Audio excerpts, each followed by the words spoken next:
Hello friends, आप सभी का स्वागत है। आज की इस सेशन में हम लोग डिस्कस करेंगे व्यक्तिगत विभिन्नता यानी कि इंडिविजुअल डिफरेंस के बारे में। दोस्तों, आगे बढ़ने से पहले आपको एक इम्पॉर्टेंट इन्फॉर्मेशन दे दूं। अगर आप जेटेट का नोट्स प्राप्त करना चाहते हैं तो आप इस नंबर पे व्हाट्सअप हमें करें। ठीक है, इस नोट्स का प्राइस आपको पड़ेगा 400 रुपीज़। ठीक है, तो इस नोट्स को लीजिए और जेटेट की तैयारी शुरू कीजिए। ये नोट्स बहुत ही इफेक्टिव ढंग से सिलेबस के अकॉर्डिंग ही बनाया गया है। तो चलिए आज का टॉपिक हम लोग शुरू करते हैं व्यक्तिगत विभिन्नता यानी कि इंडिविजुअल डिफरेंस के बारे में। ठीक है, तो देखिए ये क्या होता है, इसको अच्छे डिटेल से समझेंगे, इसके टाइप्स को समझेंगे। ठीक है, इस टॉपिक को हम लोग दो वीडियो में से कवर करेंगे क्योंकि एक ही वीडियो बहुत बड़ा हो जाएगा, इस वजह से इसको हम दो वीडियो में कवर करेंगे। समझते हैं कि व्यक्तिगत विभिन्नता क्या होता है और इसके प्रकार कौन कौन से हैं। ठीक है, तो देखिए प्रत्येक शिक्षार्थी स्वयं में विशिष्ट है। शिक्षार्थी कौन हो गया? विद्यार्थी। अर्थात कोई भी दो शिक्षार्थी स्वभाव, बुद्धि, शारीरिक मानसिक क्षमता, सांवेगिक विकास, मनोवृत्ति, रुचि आदि में एक समान नहीं होते। ठीक है, यानी कि कक्ष में आपने देखा होगा कि सभी बच्चे में अलग अलग एबिलिटी होती है, यानी सभी बच्चे में क्या होता है? इंडिविजुअल डिफरेंस होता है। भिन्न भिन्न शिक्षार्थियों में इस प्रकार के अंतर को ही व्यक्तिगत विभिन्नता कहते हैं। तो सभी शिक्षार्थियों में जो इस प्रकार का डिफरेंस पाया जाता है, जो कोई पढ़ने में अच्छा होता है, कोई खेलने में अच्छा होता है, ठीक है, किसी में रुचि अलग अलग होता है, तो ये क्या हो गया? Individual difference. इसी पर जेम्स ट्रेवर ने कहा है, जिनके अनुसार है कि कोई व्यक्ति अपने समूह के शारीरिक व मानसिक गुणों के औसत से जितनी भिन्नता रखता है उसे व्यक्तिगत विभिन्नता कहते हैं। ठीक है, यानी कि जो जनरल, जहाँ पे कुछ सामान्य बच्चे हैं वहां पे अगर कोई अलग है उससे, तो वो क्या हो गया? व्यक्तिगत विभिन्नता। वो बच्चा उस सामान्य बच्चे से जितना ही अलग रहेगा उसमें व्यक्तिगत विभिन्नता उतना ही अधिक होगा। ठीक है, तो चलिए इसके प्रकार को हम लोग समझते हैं। मनोवैज्ञानिकों ने व्यक्तिक विभिन्नताओं को इस प्रकार वर्गीकृत किया है। तो यहाँ पे जो टाइप्स है इसके अकॉर्डिंग व्यक्तिगत विभिन्नता को बांटा गया है, तो इसी को हम लोग यहाँ पे समझेंगे। तो सबसे पहला हमारा है बुद्धि के आधार पे। ठीक है, यानी कि सभी बच्चे की बुद्धि एक जैसी नहीं होती है, इस वजह से बच्चों में इंडिविजुअल डिफरेंस पाया जाता है। सभी बालकों की बुद्धि एक समान नहीं होती, अर्थात जहाँ कुछ बच्चों में सामान्य बौद्धिक क्षमता पाई जाती है वहीं कुछ बालक अपनी आयु की अपेक्षा अधिक बुद्धिमत्ता को प्रदर्शित करते हैं। आपने देखा होगा कि जहाँ कुछ बच्चे सामान्य, जो भी उनका जो आईक्यू होता है या फिर जो सामान्य एक्टिविटी करता है, उसी में से कुछ ऐसे बच्चे होते हैं जो कि सामान्य से हट करके कुछ एक्स्ट्रा ऑर्डिनरी काम को करता है। तो ये क्या हो गया? बुद्धि के आधार पे सभी में इंडिविजुअल डिफरेंस पाया जाता है। कोई क्लास में पढ़ने में किसी चीज़ को जल्दी सीख लेता है, जबकि उसी चीज़ को कोई बच्चा देरी से सीखता है। तो ये हो गया बुद्धि के आधार पे। अब अगला समझते हैं हम लोग शारीरिक विकास के आधार पर। शारीरिक विभिन्नताएं जैसे रंग, रूप, आकार, भार, कद, शारीरिक गठन आदि शारीरिक दृष्टि से बालकों में विभिन्नताएं देखने को मिलती हैं। आप क्लास में देखे होंगे कि बच्चे अलग अलग रंग रूप के आते हैं, या फिर किसी का कद अधिक होता है, किसी का कद कम होता है। तो इस तरह से क्या होता है कि क्लासरूम में इंडिविजुअल डिफरेंस पाया जाता है। तो इसमें और कुछ खास नहीं है। अब नेक्स्ट हम लोग समझते हैं लिंग के आधार पर व्यक्तिगत विभिन्नता। ठीक है, इसमें क्या है? स्त्रियों की शारीरिक संरचना पुरुषों से अलग होती है।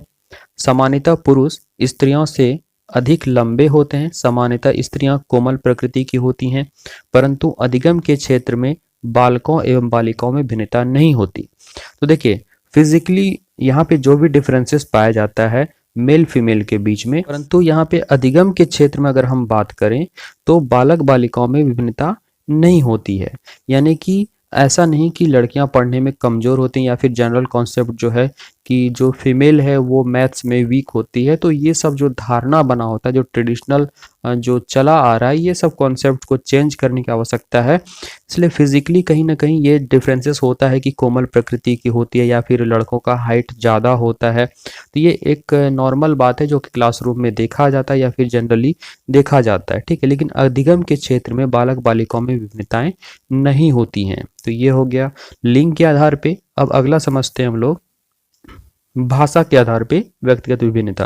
प्रत्येक व्यक्ति में भाषा के विकास की विभिन्न अवस्थाएं पाई जाती हैं। कोई बालक भाषा के माध्यम से अपने विचारों को अधिक कुशलता से अभिव्यक्त करता है, जबकि कुछ बालक अपने विचारों को उतनी कुशलता से अभिव्यक्त नहीं कर पाते। देखिए, बालक के मन में अगर कोई विचार है, अगर वो सही से व्यक्त नहीं कर पाता है, तो वो अपने अंदर की बात को दूसरे को बता नहीं पाएगा जिस तरह से बताना चाहिए। ठीक है, तो भाषा एक बहुत इंपॉर्टेंट फैक्टर होता है क्लासरूम में। तो सभी के अंदर एक जैसी एबिलिटी नहीं होती है कि वो एक्सप्रेस कर पाए अपने अंदर की बातों को।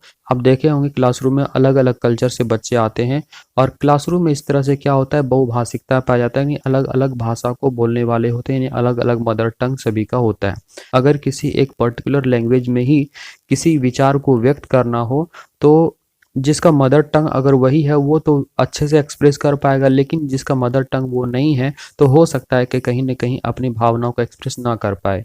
जैसे कि इन जनरल सभी हिंदी जो भी जानते हैं, अगर उनको इंग्लिश नहीं आती है, वो थोड़ा बहुत इंग्लिश बोलना जानते हैं, तो अपने अंदर की फीलिंग्स को वो बढ़िया से व्यक्त नहीं कर पाएंगे, एक्सप्रेस नहीं कर पाएंगे। अगर वही उसको हिंदी में बोलने के लिए कहा जाए तो वो अच्छे से बोल लेंगे, लेकिन इंग्लिश में वो अच्छे से नहीं बोल पाएंगे। तो ये हो गया, भाषा के आधार पर व्यक्तिगत विभिन्नता पाया जाता है। नेक्स्ट है परिवार एवं समुदाय के आधार पर व्यक्तिगत विभिन्नता, है ना। इसमें क्या है, मनुष्य एक सामाजिक प्राणी है, ऐसे में निश्चित ही उसके व्यक्तित्व पर उसके परिवार एवं समाज का स्पष्ट प्रभाव पड़ेगा। अच्छे समाज एवं परिवार से आने वाले बच्चों का व्यवहार सामान्यतः अच्छा होता है। बालकों में नैतिक मूल्यों, सोच, समायोजन आदि का प्रभाव स्पष्ट दिखता है। परिवार की सामाजिक तथा आर्थिक स्तर का भी प्रभाव बालकों पर स्पष्ट देखने को मिलता है। आप देखे होंगे कि जो सोसाइटी या फिर जो फैमिली एक पढ़ा लिखा या फिर वैसा सोसाइटी जहाँ पे कि अच्छे अच्छे लोग रहते हैं, तो वहाँ का जो कल्चर होता है वो कल्चर उस बच्चे के अंदर आता है, और वही कल्चर लेके वो क्लासरूम में भी आता है। तो इस तरह से क्या होता है कि इंडिविजुअल डिफरेंस पाया जाता है। तो अलग अलग कल्चर से या फिर अलग अलग परिवार या समुदाय से जो भी बच्चे क्लासरूम में आते हैं। ठीक है, अब अगला है रुचि के आधार पर व्यक्तिगत विभिन्नता। बच्चों में अलग अलग रुचि होती है। सभी बालकों की रुचियां समान नहीं होती। कुछ बालकों में पढ़ाई के प्रति अधिक रुचि होती है, जबकि कुछ बालकों में खेल के प्रति अधिक रुचि होती है। ये तो आप सभी को पता है।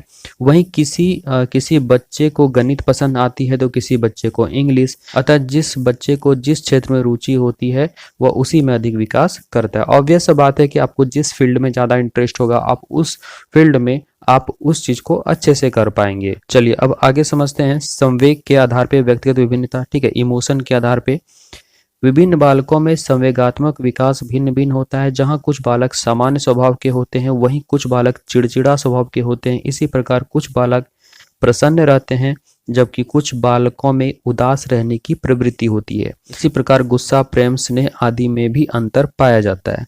तो जिस बच्चे का जैसा इमोशन होता है उसी हिसाब से वो एक्ट भी करता है। ठीक है, कोई बच्चा अगर चिड़चिड़ा स्वभाव करेगा तो वो जल्दी गुस्सा दिखाने लगेगा। ठीक है, तो इसी तरह से गुस्सा हुआ, प्रेम हुआ, स्नेह आदि में अंतर पाया जाता है, क्योंकि बच्चों में इंडिविजुअल डिफरेंस पाया जाता है इमोशंस को लेके भी। चलिए अब नेक्स्ट समझते हैं व्यक्तित्व के आधार पे विभिन्नता। ठीक है, प्रत्येक बालक का व्यक्तित्व अलग अलग होता है। कोई अंतर्मुखी यानी कि इंट्रोवर्ट स्वभाव का होता है, तो कोई बहिर्मुखी यानी कि एक्सट्रोवर्ट स्वभाव का होता है। कुछ लोगों का व्यक्तित्व दूसरों को बहुत प्रभावित करता है, जबकि कुछ लोग दूसरे के व्यक्तित्व से प्रभावित होते हैं। तो देखिए, अंतर्मुखी स्वभाव क्या हो गया, मतलब उसको खुद अकेले ही ज्यादा मन लगता है, यानी जो भी काम वो कर रहा है वो खुद से कर रहा है, वो ज्यादा किसी को शो ऑफ भी नहीं करता है। और बहिर्मुखी स्वभाव क्या हो गया, जो कि इसी के अपोजिट होता है, यानी कि वो सभी को और साथ लेके चलता है, या फिर अपनी चीजों को दूसरे को भी दिखाना पसंद करता है ना। तो ये हो गया बहिर्मुखी स्वभाव का। तो क्लासरूम में बच्चे अंतर्मुखी साथ ही साथ बहिर्मुखी सभी स्वभाव के बच्चे पाए जाते हैं। तो ये हो गया व्यक्तित्व के आधार पर विभिन्नता। इसी तरह से आगे हम लोग जानते हैं सीखने का तरीका। ठीक है, सीखने के तरीके के आधार पर भी इंडिविजुअल डिफरेंस पाया जाता है, व्यक्तिगत विभिन्नता पाया जाता है। प्रत्येक बच्चे के सीखने के तरीके भिन्न भिन्न होते हैं। जैसे कोई बच्चा सुनकर जल्दी सीखता है, तो कोई करके यानी कि कोई भी काम करके वो प्रैक्टिकल करके जल्दी सीखता है। तो एक ये बात हो गया। चलिए अब नेक्स्ट समझते हैं धार्मिक आधार पर व्यक्तिगत विभिन्नता। इसमें क्या है, धर्म हमारे नियमों, नैतिक मूल्यों और आचरण को निर्धारित तथा नियंत्रित भी करता है। धर्म को मानने वालों के व्यवहार में अंतर स्पष्ट दिखता है। जिस धर्म में उदारता का भाव ज्यादा होगा, निश्चित रूप से उनके मानने वाले की प्रवृत्ति में भी उदारता अधिक देखने को मिलेगी। तो ये आप सभी तो डे टू डे लाइफ में फील भी करते हैं कि अगर जिस धर्म में जैसा प्रवृत्ति होता है उस धर्म का जो भी फॉलोअर होता है वो उसी तरह से उसको भी फॉलो करता है, तो उसके बच्चे भी उसी तरह से उस धर्म के अकॉर्डिंग ही उनका सोच विचार या जो भी एक्टिविटी होगा उसी धर्म के अनुसार होता है। अब आगे समझते हैं जाति के आधार पर व्यक्तिगत विभिन्नता। देखिए, हमारे समाज में जाति एवं नस्ल संबंधी विभिन्नताएं पाए भी जाते हैं, जिन्हें दूर करने के लिए व्यक्ति के पूर्वाग्रहों, रूढ़ियों, पूर्व धारणाओं तथा नकारात्मक मनोभाव प्रवृत्तियों से हटकर सोचना चाहिए। ठीक है, यानी कि क्लासरूम में देखे होंगे कि ऊंच नीच भेदभाव ये सब कहीं ना कहीं पाया जाता है, तो ये सभी रूढ़ियां या फिर जो पूर्व धारणाएं हैं इन्हें दूर किया जाना चाहिए, या जो भी निगेटिविटी इस लेकर छात्र के मन में भरा पड़ा है उसे दूर किया जाना चाहिए। तो इस लेके भी इंडिविजुअल डिफरेंस कक्षा कक्ष में पाया जाता है। अब नेक्स्ट हम लोग समझते हैं गत्यात्मक कौशलों के आधार पर व्यक्तिगत विभिन्नता। ठीक है, अब गत्यात्मक कौशल क्या हो गया? ठीक है, तो यहाँ पे देखिए कुछ ना कुछ बॉडी मूवमेंट से रिलेटेड होगा, जहाँ कुछ व्यक्ति या फिर बच्चे किसी कार्य को अधिक कुशलता से करते हैं, वहीं कुछ व्यक्तियों में कुशलता का अभाव पाया जाता है। ठीक है, यहाँ पे अभाव होगा, अभाव पाया जाता है। इसी प्रकार मानसिक विकास, सृजनात्मकता, विशिष्ट योग्यताओं आदि के आधार पर व्यक्तिगत विभिन्नता देखने को मिलती है। यानी कि देखिए, कोई बच्चा अगर अच्छा डांस करता है तो कोई बच्चा अच्छे से डांस नहीं करता है। ठीक है, इसका मतलब क्या हो गया कि गत्यात्मक कौशलों में वहाँ डिफरेंस पाया जाता है। अगर कोई बच्चा अच्छा से लिखता है तो कोई बच्चा अच्छा से नहीं लिख पाता है, तो यहाँ पे गत्यात्मक कौशल में डिफरेंस पाया जाता है। ठीक है, गत्यात्मक मतलब कहीं भी शारीरिक जो भी आपका बॉडी मूवमेंट हो रहा होता है वो हो गया गत्यात्मक कौशल, यानी किसी भी चीज को अच्छे से परफॉर्म कर पाता है वो बॉडीली, ये हो गया गत्यात्मक कौशल। दोस्तों, आप अगर जेटेट का नोट्स लेना चाहते हैं तो नोट्स यहाँ पे ले सकते हैं, यहाँ पे व्हाट्सअप नंबर है, इस पे आप कॉन्टेक्ट कर सकते हैं और इस नोट्स को आप प्राप्त कर सकते हैं केवल 400 रुपए में। ठीक है दोस्तों, ये सेशन पसंद आए तो इसे लाइक कीजिए, चैनल पर फर्स्ट टाइम विजिट करें तो सब्सक्राइब करके बेल आइकन दबाइए, और नेक्स्ट पार्ट को हम अगले सेशन में डिस्कस करेंगे। तो मिलते हैं, धन्यवाद।